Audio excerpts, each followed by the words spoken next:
A few years ago, I did a couple videos on some of the weirder lore choices or implications of video games, specifically Star Wars Empire at War and Battlefront 2. But there's always a bit of a pattern with new Star Wars releases, regardless of what type of media it is. First, the response from fans involves some trepidation about changes they've made to the lore, or wondering why they added something instead of using something pre-established. But then the next thing comes out, and this first release becomes part of that established lore, and its choices get brought forward by the new media.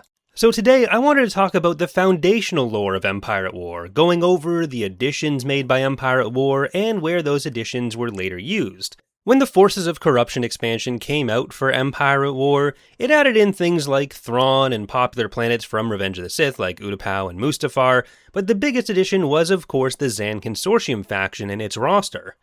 While the reception of the faction was a bit mixed from a lore standpoint, as a very militarized pirate faction in direct contention with the Empire and the Rebels, it went on to have a much bigger impact in the lore than you might expect. For one thing, the faction became a reasonably popular point of reference in RPG sourcebooks put out by both Wizards of the Coast and Fantasy Flight Games. The faction as a whole gets a workup in the Mask of the Pirate Queen supplement, which is part of the FFG series, and then it plays a significant role in the story laid out by that supplement. It even gets expanded a fair bit beyond game content as well, introducing new characters beyond the hero roster you get in Forces of Corruption. For example, there's a Pantoran named Venlana Sipal from Seleucami, who serves as an underboss in the Consortium during the Galactic Civil War. Other Xan-aligned characters also get introduced here, like a Twi'lek spy named Porel, and a former Imperial Admiral in charge of the Consortium's military operations, Jared Sykes. Sykes gets a Keldabe class, the End of Days, as his flagship. The Keldabe made its first appearance in Empire at War, established there as a large design put out by the Mandalorian company Mandel Motors. This is particularly notable given that most other sources don't treat the Mandalorians as having a particularly large shipbuilding capability around this time, given how thrilled they are to make even a fighter several decades later.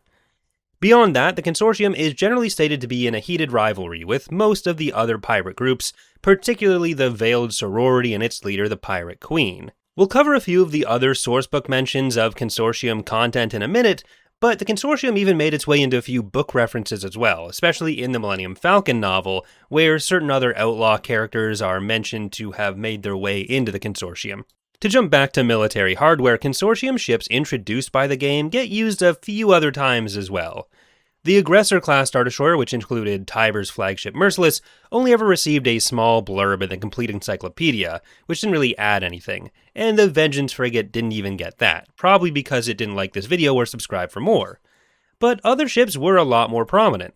The Keldabe was of course included in the aforementioned Mask of the Pirate Queen FFG supplement, with a few other FFG uses as well. And really it was the Keldabe and other Mandalorian source ships that became bigger parts of the lore after Forces of Corruption, because people just love Mandalorians. The Crusader-class Corvette is another Mandalorian design which became especially prominent in relative terms at least. It received some RPG stats and a workup in Message to Spacers 8, prior to even the FFG takeover of Star Wars tabletop content, so this was put out by Wizards of the Coast. This expanded on the in-game lore quite a bit. The design was created by Mandal Hypernautics, intending to sell it to the Empire, but it was only really picked up by the Zann Consortium. It does also mention use by Admiral Natasi Dalla in her Ma Irregular fleet, something which had already been established in the 2008 novel Legacy of the Force Revelation. The Legacy of the Force and Fate of the Jedi nonologies were pretty willing to use Forces of Corruption content generally, given that Fate of the Jedi then used the Mandalorian Canderous tank, introduced as part of the Consortium's roster in the game, as a main Mandalorian battle tank still in use 40 years after the game's events.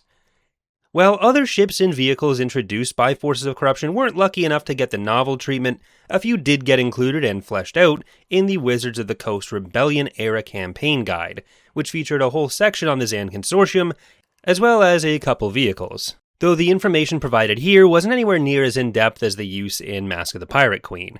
This came alongside content used by other factions introduced in both the base game and the Forces of Corruption expansion, like the HTT Gallifrey, the T2B, T4B, and on the Imperial side, the Lancet Artillery and TIE Mauler. Characters introduced by Empire at War and Forces of Corruption didn't tend to get many mentions elsewhere. Mask of the Pirate Queen made up Sykes and Sipal rather than using in-game characters like Uri Fen or Tiber Zann himself, and the Night Sister Silri tended to get used in a few places, but only as an image in promotional images. Tiber gets one mention in the Essential Guide to Warfare, where the final mission of the game, a three-way battle over Kuat, is presented as him being one of the people to foil rebel attempts to liberate Kuat. But while the characters don't make a big splash, Uri Fen's species, the Talartai, actually got its first post-Forces of Corruption mention in a pretty unexpected place. The Disney canon High Republic novels included a Talartai which even canonized Uri's in-game regenerative abilities, though this character was quickly killed off. The regeneration only goes so far.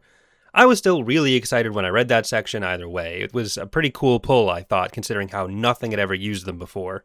And outside of the Zann Consortium, Empire at War and Forces of Corruption didn't really introduce too many new characters. Anyone else is basically just part of a Zann Consortium corruption mission where it's just a regular indigenous unit model that has a kind of random name. Some of those are references to pre-existing material, but I don't think the ones that get made up by Empire at War end up showing up anywhere else. The planets added by Forces of Corruption were exclusively planets which had been either made popular by Clone Wars media or had been prominent in the lore before, so Dathomir, Mandalore, Mustafar, Munalinst, Seleucami, the Maw, Utapau, a few others. But base Empire at War did add a few new locations to the galaxy. These were Shola and Polis, which is not to be confused with Polis Massa from Episode 3. Polis was mentioned in the Darth Bane trilogy, where the prior video referenced the possibility of a Penguin Jedi Master coming from. Shola got a mention in the Old Republic, and both were referenced in works like the Essential Atlas, which, given the name, shouldn't really be a huge surprise. Other ships and vehicles introduced by the base Empire War game didn't tend to make it very far into the lore. We've already mentioned the Rebellion-era campaign guide appearance for a few vehicles, and a couple others like the Broadside appeared either there or in the Force Unleashed campaign guide. Maybe even a second sourcebook appearance from Wizards of the Coast or Fantasy Flight if they were lucky. But the real standout here is actually one of the inventions I always kind of felt was the most superfluous, the Assault Frigate Mark II. This one was included not just in Starships of the Galaxy, which is potentially a little obscure for some people, but it is one of the most important RPG sourcebooks, and it usually just includes the biggest name ships. But it also became a physical model for the Armada tabletop game. Beyond that, the stories of the base game and expansion unfortunately never really informed much after them. I've done a different video expanding on what the planned follow-up to Forces of Corruption might have looked like, what with the giant carbonite frozen Sith army, but the base game campaigns aside from that tended to mostly be different takes on events already covered in other media, though usually with an infinite percent more of Han Solo and Boba Fett, so there's not a ton more to explore there. That's going to do it for today though. Thank you for watching, and I hope to see you next time.